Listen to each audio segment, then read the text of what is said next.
शहरी और गांव वाली बहुएं अब अपनी अपनी लाई हुई ड्रेस पहनकर तैयार होने लगती हैं, तो वहीं बाहर बस रैंप वॉक शुरू ही होने वाली थी। पता नहीं मेरी बहू कहाँ रह गई है। साड़ी सूट पहनने में इतना समय थोड़ी ना लगता है। अब तक मेरी बहू ने भी काफी समय लगा दिया, पता नहीं क्या कर रही हैं। दोनों सास अपनी बहू के आने का बेसब्री से इंतजार कर रही होती हैं। तो वहीं इधर मोहल्ले में अब सभी बहुएं अपनी अपनी बारी आने पर रैंप वॉक करना शुरू कर देती हैं। मोहल्ले में चारों तरफ ताली, शोर और सीटियों की आवाज आ रही थी कि तभी अचानक सारे मोहल्ले की लाइट चली जाती है। ये क्या, ये अचानक मोहल्ले की लाइट क्यों चली गई? अरे नए साल पर ही पनौती होनी थी क्या? लाइट जाने की वजह से सभी लोग काफी ज्यादा परेशान हो जाते हैं कि तभी अचानक मोहल्ले के बीचों बीच लगी स्पॉट लाइट ऑन होती है, जिसके नीचे कोई और नहीं बल्कि दोनों शहरी और गांव वाली बहुएं होती हैं। अपनी अपनी बहुओं को इस तरह के नए अंदाज में देखकर उनके ससुराल वाले काफी ज्यादा हैरान होते हैं। तो वहीं मोहल्ले वालों को भी अपनी आंखों पर यकीन नहीं होता। माया देखो, सभी लोग हमें कैसे हैरानी भरे चेहरे से देख रहे हैं। मुझे तो काफी अजीब लग रहा है और मुझे काफी खुशी हो रही है। चलो अब इन्हें हम अपना जलवा दिखाते हैं। स्पीकर्स में गाने बजने लगते हैं और अब दोनों ही अपनी ड्रेस लहराते हुए आगे बढ़ती हैं। जहां माया सभी को रैंप वॉक करते हुए फ्लाइंग किस दे रही होती है, तो वहीं काजल सभी को हाई कर रही होती है। ये देखकर अरे वाह भाभी, कमाल कर दिया आपने। ऐसा लग रहा है कि रियल की मॉडल मॉडलिंग कर रही हैं। अरे ये सब सच है या कोई सपना? माया को तो फिर भी समझ में आता है, लेकिन एक काजल, इसके कपड़ों को क्या हो गया? एक से दो चक्कर लगाकर माया और काजल जाकर अपनी पोजीशन पर खड़ी हो जाती हैं और इसी के साथ सारी लाइट्स ऑन होती है। वाओ, क्या अमेजिंग रैंप वॉक थी आप लोगों की, और साथ ही साथ आपकी ड्रेस फैबुलस। मेरे अकॉर्डिंग तो इस रैंप वॉक के विनर आप दोनों को ही होना चाहिए। सभी जजेस का यही फैसला होता है और इसी के साथ अब काजल और माया दोनों इस कंपटीशन को जीत जाती हैं और सभी मोहल्ले वाले तालियां बजा रहे होते हैं और उनके ससुराल वाले।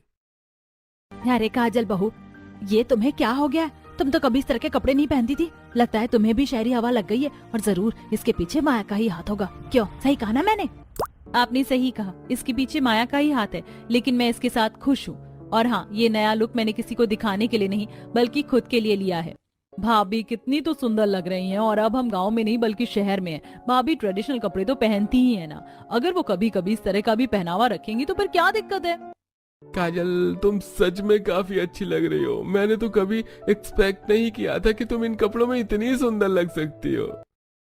लेकिन माया बहू, तुम्हें क्या हो गया? मैंने कभी नहीं सोचा था कि तुम इस तरह के भी कपड़े पहनोगी। तुम दोनों ने सच में कमाल कर दिया। मुझे तो बहुत खुशी हो रही है कि मेरी बहू कंपटीशन की विनर है।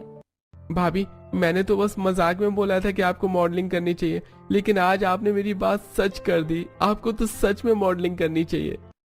यही तो माया का कमाल है। माया और काजल काफी ज्यादा खुश होती हैं कि तभी मोहल्ले की कुछ और औरतें उनके पास आती हैं। इससे पहले वो उन दोनों से कुछ कहती कि तभी माया, अरे अरे आंटी जी, बस आपकी ही कमी थी। मैं देख ही रही थी रैंप वॉक करते हुए कि कैसे आप लोगों का मुंह खुला हुआ था।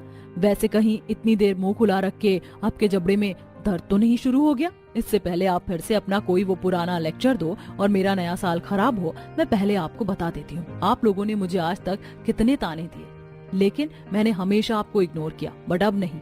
आपने वो कहावत तो सुनी होगी ना कि हाथी चलता है और कुत्ता भौंकता रहता है। कहीं ना कहीं वो कहावत आप लोगों पर ही सूट होती है। लोगों के कपड़ों को लेकर उन्हें जज करना, ताने देना, ये सब आप पर सूट नहीं करता है। मुश्किल से आपकी जिंदगी के 4 दिन बचे हैं, तो क्यों उन्हें इन चीजों में बर्बाद कर रही हैं? और तुम लोग तो बस मेरा मजाक उड़ाने में ही लगी रहती हो। मैंने क्यों साड़ी पहनी है, क्यों सूट पहना है, क्यों पल्लू किया? अरे मेरा शरीर, मेरी मर्जी, मैं जिस भी तरह के कपड़े पहनूं। लेकिन तुम लोग कौन होती हो मुझे बोलने वाली? जब तुम वो बच्चों जैसी निक्कर पहन के घूमती हो तो मैंने तुम्हें कुछ बोला? फालतू में क्यूट बनने की कोशिश करती हो, जो तुम दोनों बिल्कुल नहीं हो। काजल और माया का ऐसा करारा जवाब सुनकर लोगों की तो बोलती बंद हो जाती है और अब कोई भी उन्हें जवाब नहीं दे पाता, जिसके बाद अब बस थोड़ी देर में नया साल शुरू होने वाला था। अरे वो सब छोड़ो, देखो नया साल शुरू होने वाला है। चलो हम सब मिलकर एक साथ काउंटडाउन करते हैं और 2026 का वेलकम करते हैं। पूरे मोहल्ले वाले अब 10 से लेकर 1 तक काउंटडाउन करना शुरू कर देते हैं और 1 बोलते ही आसमान में पटाखे फूटने लगते हैं। थोड़ी देर पहले काला आसमान अब पटाखे की वजह से काफी ज्यादा रोशन हो चुका था। चारों तरफ बस पटाखे फूट रहे थे और सभी लोग एक दूसरे के गले मिलकर उन्हें नए साल की शुभकामनाएं देते हैं।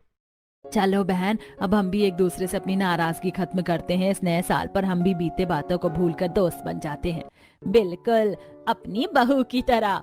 हैप्पी न्यू ईयर काजल। हैप्पी न्यू ईयर माया। मैंने सोचा नहीं था कि ये नया साल हमारे लिए इतना अच्छा होगा। आखिरकार हमने उन लोगों को जवाब दे ही दिया जिन्हें हमें बहुत पहले जवाब देना चाहिए था। अब हमें कोई भी कपड़ों को लेकर ताने नहीं देगा। अब जैसा हमारा मन होगा हम बिल्कुल उस तरह के कपड़े पहनेंगी, और अब मजाल कि कोई हमें कुछ बोल दे। काजल और माया आज काफी ज्यादा खुश होती हैं। उनके नए साल की शुरुआत ही इतनी बेहद अच्छे तरीके से हुई थी। तो वहीं अब थोड़ी देर में ही न्यू ईयर का केक आ जाता है। अरे अरे सब साइड हटो, देखो न्यू ईयर का केक आ गया है। और अब इस केक को रैंप वॉक की हमारी 2 विनर काजल और माया जी कट करेंगी। एक साथ नए साल का केक कट करते हैं और एक दूसरे का मुंह मीठा करते हैं।